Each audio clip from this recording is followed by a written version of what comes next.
उपस्थित सर्व शेतकरी बांधवांना आणि भगिनींना, मी कोणताही राजकीय प्रचार करायला आलेलो नाही, कारण तुम्ही सगळे जण आता कंटाळला.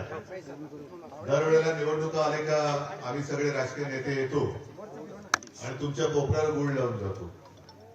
तुम्ही सुद्धा एवढे भोळे भाबडे की स्वप्न दाखवलं की त्याला बळी पडता आणि आपलं आयुष्य कोणातरी देऊन टाकता.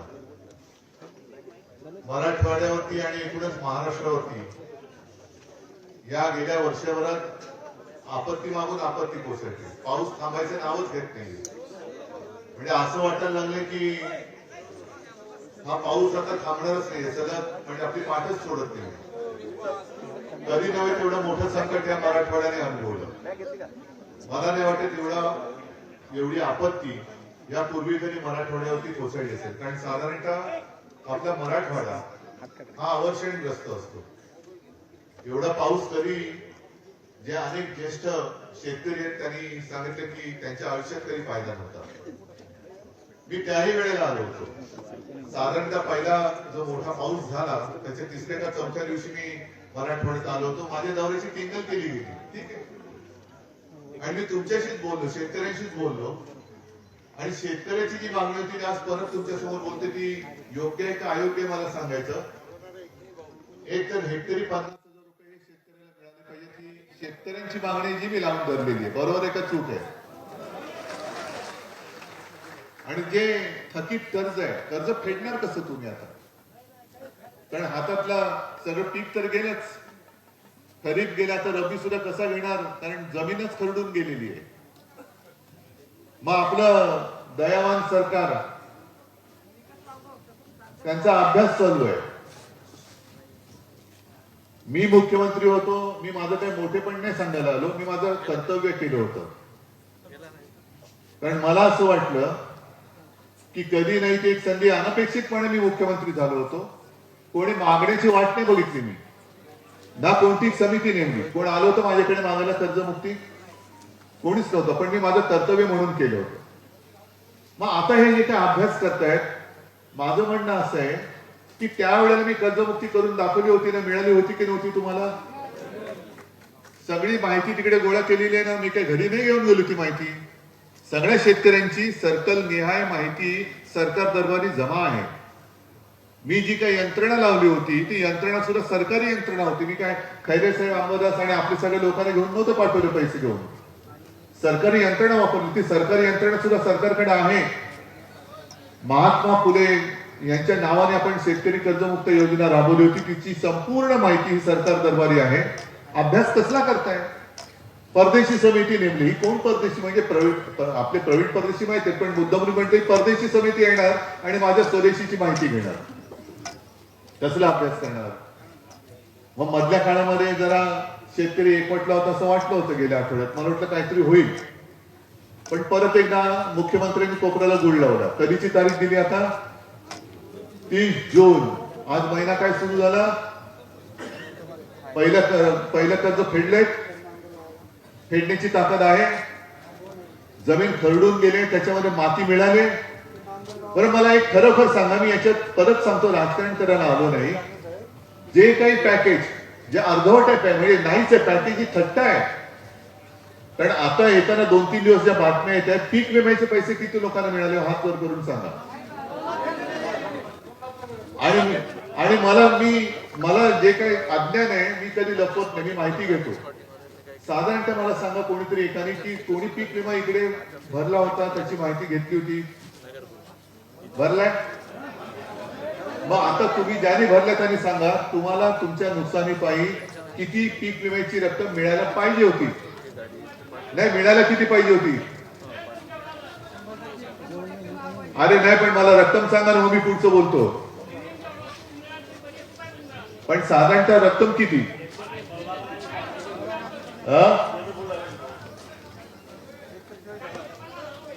40 ते 50,000 रुपये एकरी का हेक्टरी?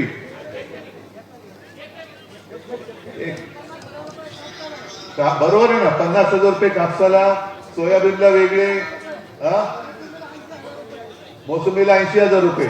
अरे पण तुम्ही बघा, मी काय बोलतो नीट लक्षात घ्या. तुम्ही खोटं बोलताय. का बोललो? कारण पीक विम्याचे पैसे मिळायला लागले. अरे अकोल्यात मिळाले, किती मिळाले माहितीये? 2 रुपये, 30 रुपये. पालघर जिल्ह्यामध्ये, तिकडे ठाणे जिल्ह्यामध्ये 2 रुपये 30 पैसे मिळाले ना तुम्हाला. अरे काय हे थट्टाई, शेतकऱ्याची थट्टा चालली.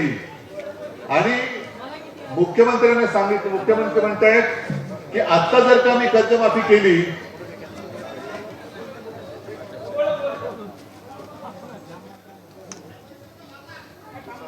जरा मोठ्याने बोला. 89 रुपये किती मिळायला पाहिजे होता?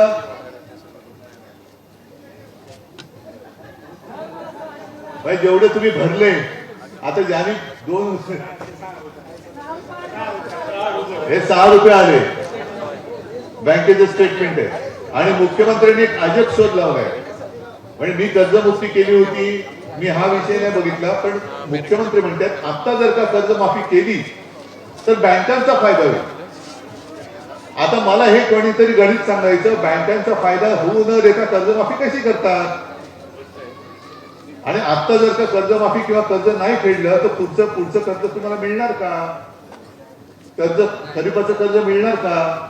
आणि जर मिळालं आणि 30 जूनला जर का ते कर्जमाफी करणार असतील तर मग 30 जून पर्यंतचे हप्ते तुम्ही फेडायचे की नाही फेडायचे? फेडणार कशा झालाच, पण जर जून मध्ये कर्ज माफच होणार असेल तर आता हप्ते भरायचे की नाही भरायचे मुख्यमंत्र्यांनी सांगायचं. आणि भरायचे असतील तर कुठून भरायचे? कारण ज्याची जमीनच वाहून गेले तो पहिला माती मागतोय. कर्जाच्या आधी मी सगळे घेऊन ठेवा. कर्ज फेडायच्या आधी आम्हाला पहिलं कर्ज माफी करण्याच्या आधी पहिली माती तर द्या, मग पुढचं कर्ज द्या. आणि म्हणून मी तुम्हाला विचारायला आलेलो आहे. हा विषय मी काही सोडणार नाहीये. मी तुम्हाला न्याय मिळेपर्यंत तुमच्या सोबत राहणार. फक्त एक लक्षात घ्या, आता केंद्रीय पथक आपल्या बरोबरीने फिरते. तुमच्याकडे येऊन गेलं, येईल कदाचित. आज पेपरमध्ये मुंबईतून निघताना फोटो पाहिला, रात्रीचे टॉर्च करून पाहणी करतायत. आता केंद्राचं पथक आले, मग हे केंद्राचं पथक जाणार, त्याच्यानंतर अहवाल देणार. आणि जिल्हा परिषद निवडणूक होतील तेव्हा आपले दयावान पंतप्रधान हे परत तुमच्या कोपऱ्याला गोळ लावणार, मोठं पॅकेज काहीतरी जाहीर करतील. पण आत्ताच जे केलंय, दिवाळीच्या आत आम्ही पैसे देऊ बोलले होते ना. दिवाळी होऊन गेली, आता ती काय दुसरं तुळशीचं लग्न ज्याला म्हणतो ते पण होऊन गेलं. पैसे मिळणार कधी? म्हणजे नुसतं पंचांग काढतायत, मुहूर्त मागून मुहूर्त काढतायत, पण मदतीच्या नावाने ठणठणा. म्हणून मी तुम्हाला सांगायला आलो की आम्ही तुमच्यासाठी आहोत. पण जेव्हा आम्ही एखादं आंदोलन तुमच्यासाठी रस्त्यावरती उतरू तेव्हा तुमची सोबती लागणार आहे, तुमची साथ लागणार आहे. एक 8-15 दिवसापूर्वी छत्रपती संभाजीनगर मध्ये मोर्चा काढला होता. आता एक ठराविक मुदत, मी तर म्हणेन आम्हाला जूनची मुदत मान्य नाही. आत्ताच्या आत्ता कर्जमुक्ती करा. तातडीने 50,000 रुपये हेक्टरी द्या. आणि ते केलं नाही तर तुमच्या निवडणुका तुम्ही लावताय. आता निवडणूक काढून घेण्यासाठी म्हणून आज जूनचा वायदा केलेला आहे. कारण नगरपालिका परिषद यांच्या त्यांनी आचारसंहिता लावली, म्हणजे तिकडे काय बोलायचंच नाहीये. आणि मग तिकडे जिंकल्याचा आविर्भाव केला, कारण मतचोरी हा सुद्धा विषय पोहोचला की नाही तुमच्यापर्यंत. म्हणजे एकतर खोटं बोलायचं. अजित पवार तर बेधडक सांगतायत की आम्हाला जिंकायचं होतं म्हणून आम्ही कर्जमाफी बोललो, पण आम्हाला पण अडचणी आहेत. आणि तुम्ही जर हातपाय हलवा ना, कोणाला सांगताय तुम्ही? अन्नदात्याला सांगताय. जो हातपाय हलवून सुद्धा आता आपत्ती अशी आली की तो हलवणारा हात त्याला कपाळावर मारून घ्यावा लागतोय, त्याला तुम्ही सांगताय हातपाय हलव. मग तुम्ही काय हलवताय? नाही, म्हणजे सरकार हलवताय ना तुम्ही, असं मला म्हणायचंय. तुम्ही असं बघा, मी वेडवाकडे काय बोलत नाही. मी फक्त असं म्हटलं अजित पवारांना की तुम्ही सरकार हलवताय ना, एवढंच माझं म्हणणं होतं. पण आज तो शेतकरी हताशपणात बसलेला आहे. आज तुमचं कर्तव्य आहे की आडल्या नडल्या शेतकऱ्याला आत्ता जर का या संकटाच्या खाईतून बाहेर काढलं नाही तर तो पुन्हा उभा कधी राहणार नाही. आणि म्हणून मी परत एकदा तुम्हाला वचन द्यायला आलेलो आहे की हे पॅकेज आता त्यांनी जाहीर केले ते तर आपल्याला मान्य नाहीच आहे, पण निदान ते जाहीर केले ते तरी द्या ना. मध्ये ते जे काय बोलले होते की खरडून गेलेल्या जमिनीला 3 ते 3.5 लाख रुपये मनरेगातनं देणार, 3.5 लाख रुपये. आणि मी त्यांना सांगितलं की ठीक आहे, आम्ही बाकीच्या मागण्या तूर्त बाजूला ठेवतो, पण त्या 3.5 लाखातले 1 लाख रुपये तरी दिवाळीच्या आतमध्ये शेतकऱ्याच्या खात्यात टाका, बाकीचं पुढचं बघू आम्ही. पण तेही नाही, हेही नाही. मनरेगा म्हणजे तुम्ही मेहनत करा, त्या मेहनतीचे रोजगार हमी योजना आहे ती, त्यातले पैसे तुम्हाला देणार. हे असं थोतांड खोटं बोलणारं, मतचोरी करणारं, मतचोरी म्हणजे एक खोट्या थापा मारून पण मतांची चोरी आणि याद्यांमध्ये घोळ करून सुद्धा मतांची चोरी. या सरकार विरुद्ध आता आपल्याला एकवटावंच लागेल. म्हणून मी सगळ्यांना नेहमी सांगतो की तुम्ही शेतकरी म्हणून एकवटत नाही तोपर्यंत तुम्हाला कोणी न्याय देणार नाही. शेतकरी म्हणून एकवटवा. शेतकऱ्याची ताकद, अरे तुम्ही त्या मातीतनं कोंब फोडता तर शेतकरी, या सरकारला पाजर नाही फोडू शकत, या सरकारला पाजर नाही फोडू शकत. शेतकऱ्याची ताकद काय असते ती दाखवून द्या पहिली, आणि ती दाखवण्यासाठी आम्ही तुमच्या सोबत आहोत. तुम्ही काळजी करू नका, बाकी कोणी येऊ न येऊ. मी आज मत नाही मागायला आलो, मी तुमच्याच लढ्यासाठी तुमची साथ मागायला आलेलो आहे. लढा तुमचाच आहे, लढणार, न्याय मिळवून देणार. आणि हे जे काय आता विम्याचे पैसे वगैरे जे काही येतात नाही, आता हे जसं दिलं 6 रुपये मिळाले, 3 रुपये, हे सगळं एकत्र करून आपल्या इथल्या कार्यकर्त्यांना द्या. दत्तांची काय ओळख करून द्यायची गरज आहे?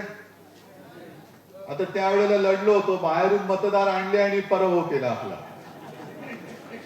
तुम्ही असेच बसला.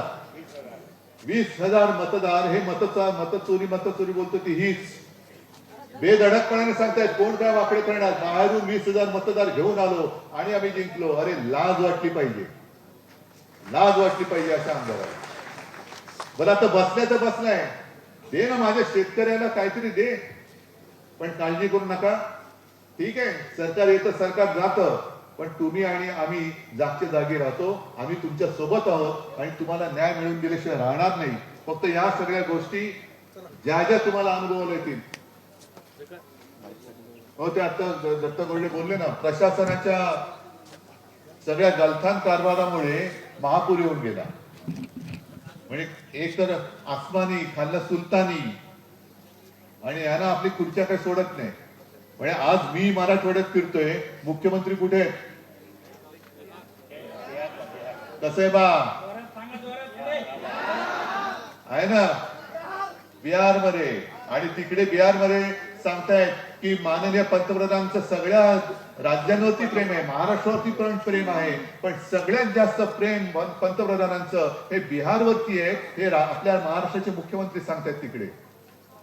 अशा पक्षाच्या हातात आपण आपला महाराष्ट्र दिलाय, ह्याची जरा एक जाणीव ठेवा. त्यांच्याकडनं न्यायाची अपेक्षा करू नका. आपल्याला स्वतःला, म्हणजे तुम्हाला सगळ्यांना हे सरकार ताब्यात घ्यावं लागेल, आणि ते घेण्यासाठी शेतकरी म्हणून एकवटा. आणि ती जी काही ताकद आहे तिची वज्रमूठ, जर लवकरात लवकर सरकारने हे आपलं जे मागणं आहे, कर्जमुक्ती ही, एकदा जोरात बोला, कर्जमुक्ती 50,000 रुपये हेक्टरी, आणि ते मिळत नाही तोपर्यंत सरकारला दार उघडं करायचं नाही, सरकारला दाराच्या बाहेर ठेवायचं. मंजूर? मग ठीक आहे, आम्ही तुमच्या सोबत आहोत. आणि जेव्हा मी तुम्हाला आंदोलनासाठी हाक मारेन त्यावेळेला मात्र प्रचंड संख्येने तिकडे तुम्हाला यावं लागेल, आणि मग तुम्हाला मी न्याय मिळवून दिला. जय हिंद. देश विदेशातील प्रत्येक घडामोडींचे लाईव्ह अपडेट मिळवण्यासाठी आता साम टीव्हीच्या सर्व सोशल मीडिया प्लॅटफॉर्मला लाईक, फॉलो आणि सबस्क्राईब करा. तसंच सर्व नोटिफिकेशनसाठी बेल आयकॉन प्रेस करायला विसरू नका.